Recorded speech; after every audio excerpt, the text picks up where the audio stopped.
Thank you, Alan. The church my family attended through, I guess, age 10 or 11 for me, on Wednesday nights, they had I think they called it prayer meeting, but it was more just of a service, I guess, that happened to have the prayer list read at it. And so anyway, as a kid, I found it to be particularly boring because what would happen is that you would go in and you would get a bulletin on Wednesday nights, and so the cover would be kind of plain, just something nondescript on the front.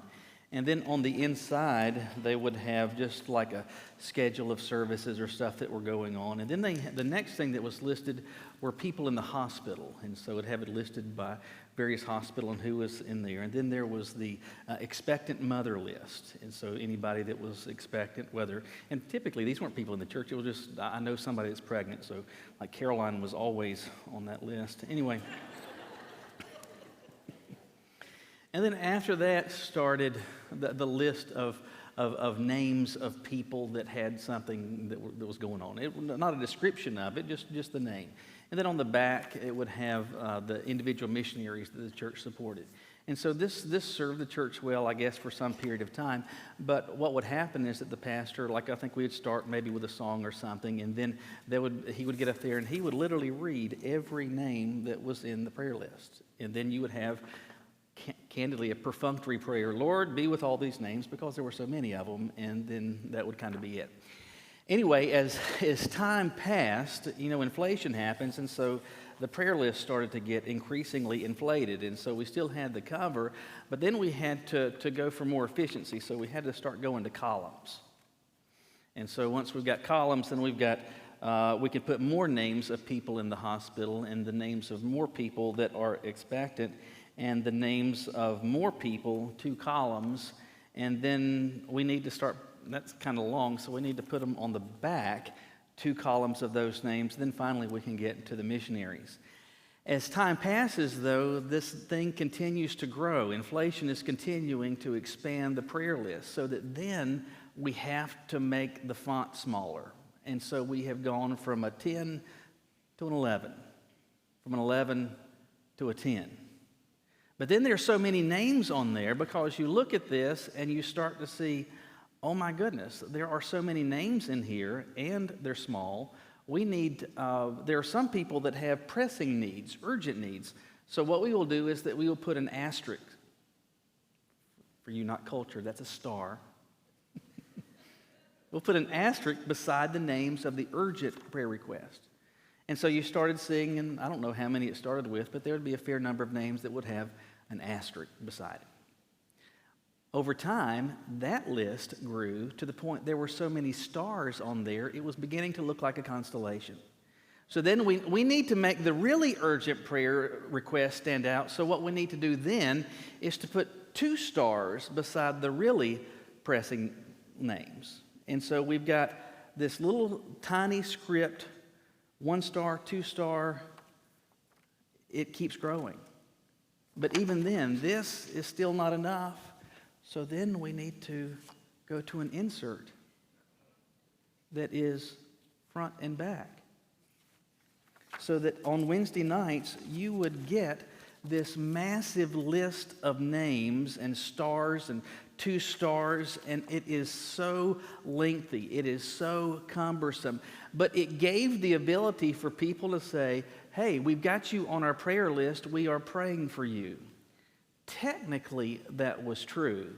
But practically speaking, if your name was on this prayer list, it was almost like having your name in the phone book. Because there were about as many names in the phone book as there were in those of you teens, your parents can explain to you what a phone book is now.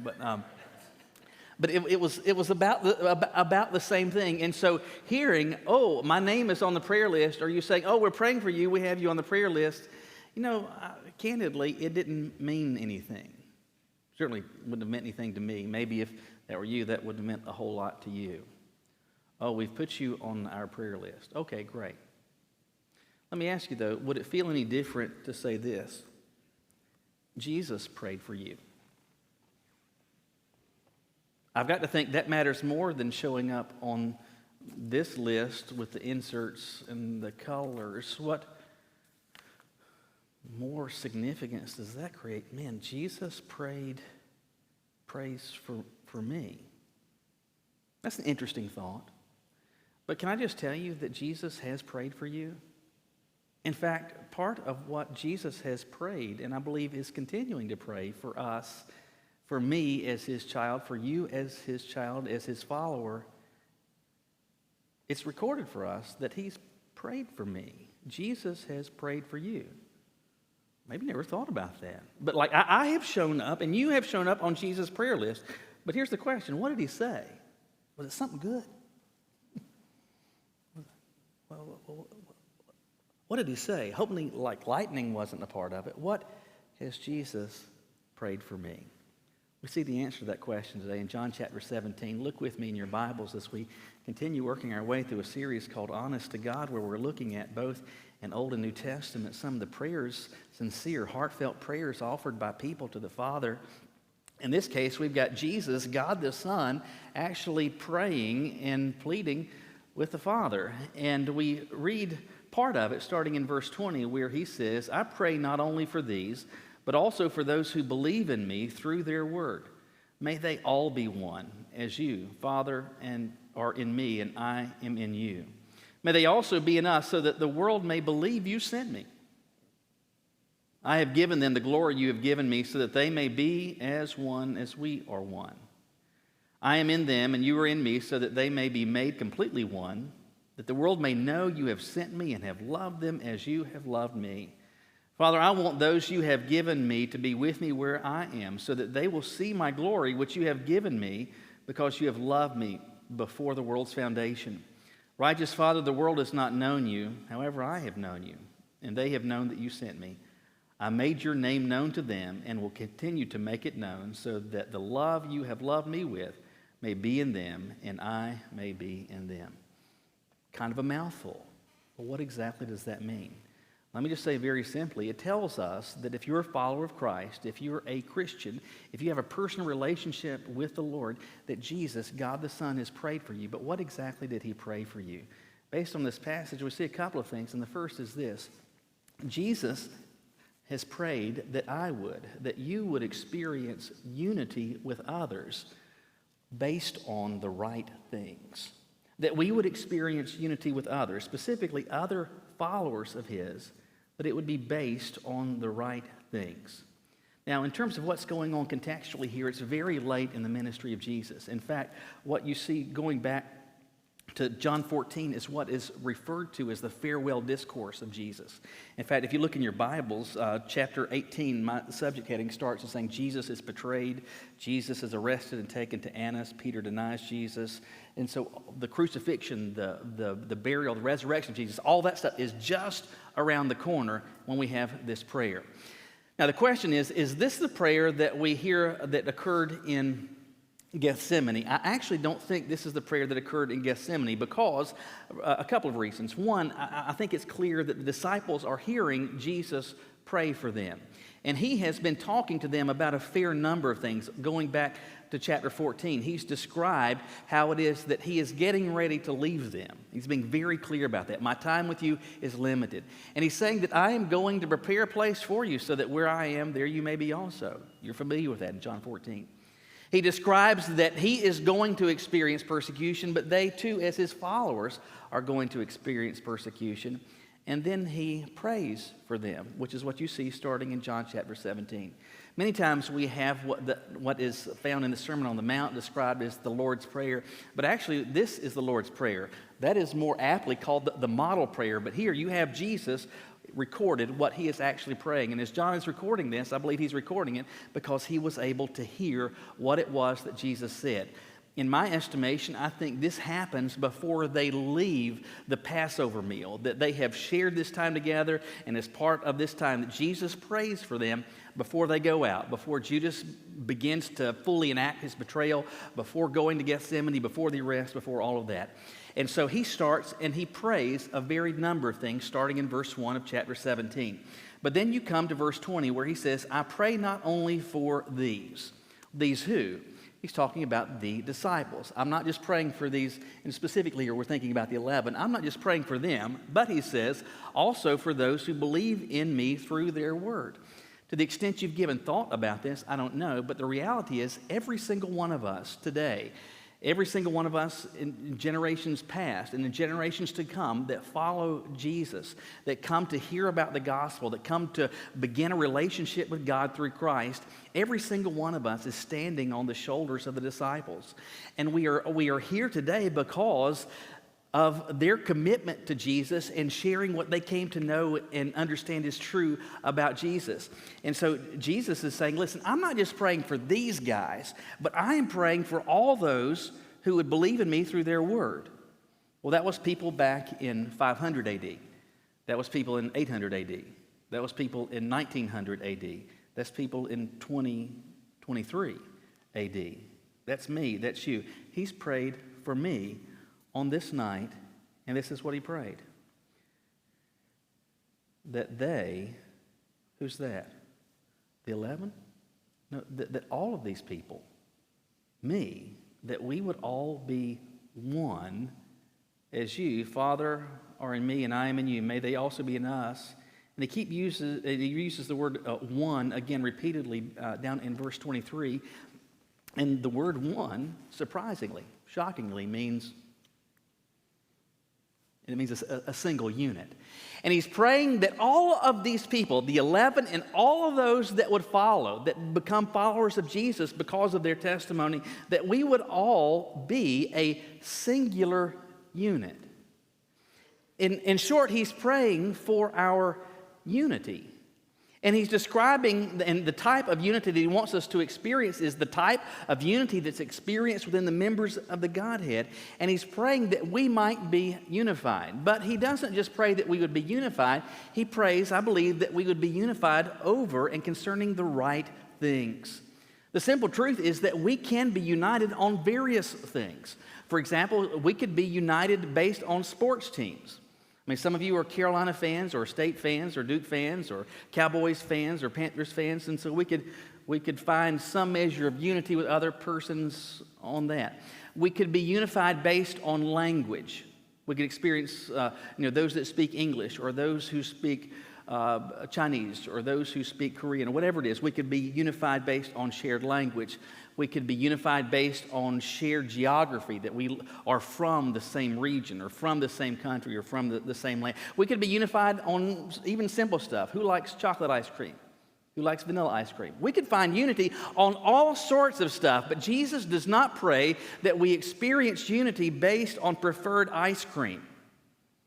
Jesus does not pray that we would be united as Americans. Jesus prays that we would be one, that we would be united based on what? In short, who he is and our connection to him. He was praying that the 11 and that all of those that would follow Jesus because of their testimony, that they would be connected, that we would operate as a single unit based on who Jesus was and who Jesus is. In verse 22, he says something kind of strange, at least on the surface. He says, I have given them the glory you have given me so that they may be as one as we are one. I pray that you might. I've given them the glory that, what does that mean?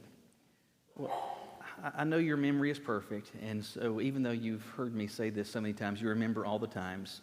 So let me just refresh your memory, and not because it's so brilliant, but it helps me understand. Every time I see this word, I think it's a good definition. When I see the glory of God mentioned anywhere in the Bible, how I hear that, how I understand that, what causes it to have meaning is to understand this, that the glory of God is any and everything that communicates He is greater than anyone and anything. When Jesus says, I have given them the glory you have given me, he's not saying that I have caused them to glow, that they beam with some sort of radiant light. He's saying that I have given to them this awareness. I have given to them this understanding. I have exposed them to my glory, that I am greater than anyone and everything. They are following Jesus because they have discovered, oh my goodness, this isn't some ordinary Joe. He's greater. In fact, he's greater than me. He's greater than you. He's greater than anyone and everything. And then after that, he says that we would, he prays in verse 21, he says, may they be one and so that the world may believe that you sent me. The goal is, and what Jesus is praying for, is that we would share a unity, that we would be united, that we would be operating as a singular unit because we have this shared universal understanding that Jesus is greater than anyone and everything, and this causes, Jesus prays, the world may believe that you sent me. That's talking about the sharing, the transmission, the growth of this knowledge. In short, he's communicating and praying that we might be connected, praying that we might be unified on the right things. And the right things are these: shared identity and shared function. That our identity is defined as those who understand and have accepted and are trusting in a Jesus that is greater than anyone and everything. And we operate in ways so that others may know that. It's shared unity and it's shared function. Some years ago, we were down at the beach, and the older boys were playing together in the water, and there was this other young man that was down there, and he was about Philip's age and started picking on Philip, even though in truth Philip was probably a little bit bigger. But it starts off as just kind of a little bit of horseplay, but it gets a little more serious. And he is like, he's got Philip, and he's holding him underwater entirely too long. And you can tell Philip's getting upset and angry about this. And Nathan and Andrew, oh, look at the dummy drowning. Poor. Anyway, after this happened, Philip reports this to us. And I sat down with the boys and explained something. Listen, there are some difficulties that come with being a large family. We go to a restaurant, we may not be able to sit together. We might have to pay the group gratuity rate, right? But there are some perks that come by being part of a large family, and it should be this. Everybody should understand that if somebody fights one of you, they fight all of us. Amen. Because we are operating with a shared identity. We are connected, actually and meaningfully connected to each other, and so we are going to operate together. Shared identity and shared function. Listen, the reality is we can, and we're operating in a culture that is consistently seeking to call people to unity. That is seeking to bring people together. And I understand that there is some positive motivation for that because there is so much division, not simply in our country, but throughout the world. And we're looking for things to be unified on. But the reality is there is nothing that will cause generationally people to be fully connected. There is nothing that will cause people geographically to be universally connected. There is nothing that would cause people across language barriers to be connected in ways like being connected to Jesus. And he's thinking about me. He is praying for me. He is praying for you that we would be connected to each other based on the right things, on who he is, and sharing that truth. Why did he pray that? Because if we're connected ultimately based on something else, all of those things are temporary. All of those things are limited. But we are able to be part of the same group as Peter and James and John, the guy that was writing this, because of a shared connection with Jesus. And he prayed to that end. Jesus prayed for me that I would experience unity with others that's based on the right things, but he prayed another thing, and that's this. Jesus prayed that I would actually be with him. Jesus prayed that I would actually be with him. In verse 24, he says, Father, I want those you have given to me to be with me where I am so that they will see my glory which you have given me. He says, I want them to see my glory which you have given me because you loved me before the world's foundation. Jesus understands that his time with the disciples is very short. And he is getting ready to experience a death, burial, and ultimately a resurrection, and then an ascension back to the Father's presence, where he's not going to be experiencing oppression, where he's not going to be experiencing rejection, where he's not going to be castigated, where he's not going to be crucified, where he's going to be revealed for who and what he is. And Jesus is praying, and he says, Father, I want them to be with me so that they will see my glory, that they will actually see it. Not just believe it, not just think it, but they will see that I am greater than anyone and everything. You kind of understand that, don't you? Because there's a lot of things that we tell you just got to experience it. Maybe it is that you have been to a restaurant that you really liked, and there was some particular dish, and you come back home and you're trying to say, "Oh my goodness, this steak is the reason they used the phrase holy cow. It was that good."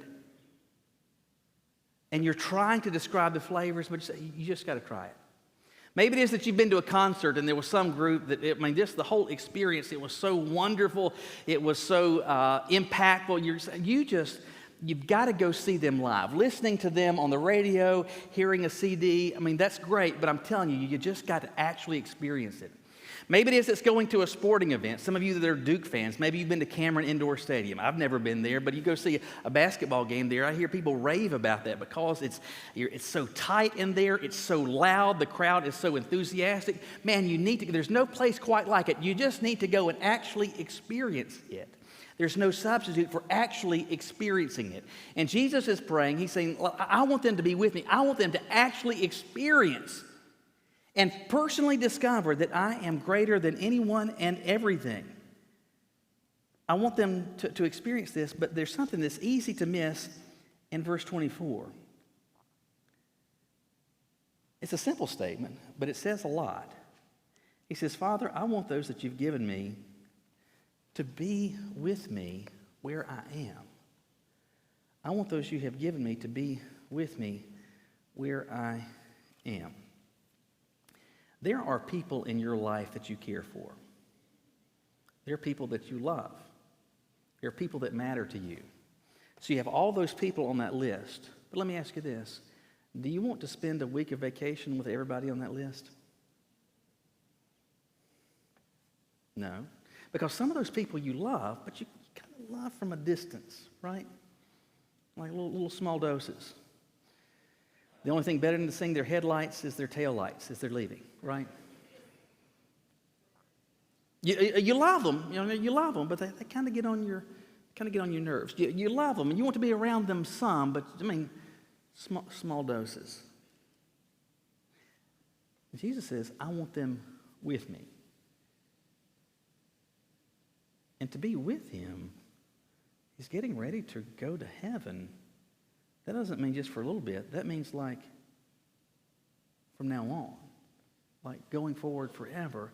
I want them with me. Whether that does or not, I'm not sure, but it is the case.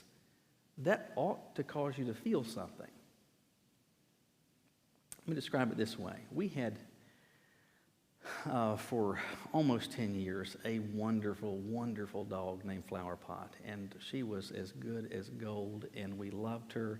She was an absolute delight. You just couldn't imagine a better pet. She was so good. Anyway, Flower Pot got lymphoma, and we had to put her down last summer. And I didn't realize how much I would miss having a dog afterwards. And so at first it's kind of nice. You're not having to take an animal out at night, or you're not thinking about vets or that type of thing. But I really missed having a dog. And so earlier this year, we found another dog, the same breed as Flower Pot, and her name is Little Debbie, because we have very significant names for our animals. Anyway, Little Debbie is as sweet as she can possibly be. There is not a mean bone in that animal, and my goodness, I love that dog. And I'll tell you this, that dog is my dog. I mean, she loves everybody. She really does. You come into my house right now, she's not going to bark at you. She's just going to come and just, here I am. And so, like, she is so sweet. She is so kind. But I'm telling you, when I come home, Little Debbie is excited. And when I walk in the door, she is so happy to see me. But then I'm going to walk to the bedroom, and I'm going to empty out my pockets and take my shoes off, take my watch off. And do you know where little Debbie's going to be? Right there with me. And I'm going to go to the bathroom. Unfortunately, little Debbie's going to be right there with me. I'm going to go to the den, and you know where little Debbie's going to be? Right there with me. I'm going to lay on the couch. You know where she's going to be? Right here beside me. You know what that makes me feel like? $1 million. I love it because I know that little animal, she wants to be with me. That tells me how much I matter. Let me tell you this, that Jesus, God the Son, the one who spoke things into existence, he wants to be with me. He wants to be with you. Not like for a long weekend, not for Labor Day weekend, not over Christmas break, but in perpetuity, going forward, he wants me to be with him. If that hasn't before, that ought to cause you to feel something. Gomer Pyle perhaps said it best. Shazam. He wants to be with me. I said at the outset that it matters. It ought to matter compared to that lengthy prayer list I talked about at that church growing up. Oh, yeah, we're praying for you. We got you on the prayer list. But then compare that to Jesus praying for me. That I am part of what he was thinking about as, he's getting ready to go to Gethsemane. He's getting ready to be arrested. And he's praying not just for the 11, but for all those that are standing even to this day on their shoulders. I want them to be with me. I want you. I want Michael to be with me. That ought to matter. Do you know why? Because it says that we matter to him. That he is praying, and he prayed for me. Ultimately, everything that we've talked about today revolves around this reality, that Jesus is praying for those that come to understand that he is greater than anyone and everything, and they decide that they want to follow him in response to that. They become part of this group, this unified group that is continuing to grow throughout the generations.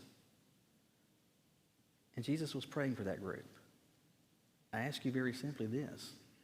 Are you in that group? When Jesus prayed on that night, was he praying for you? Will you bow your heads with me?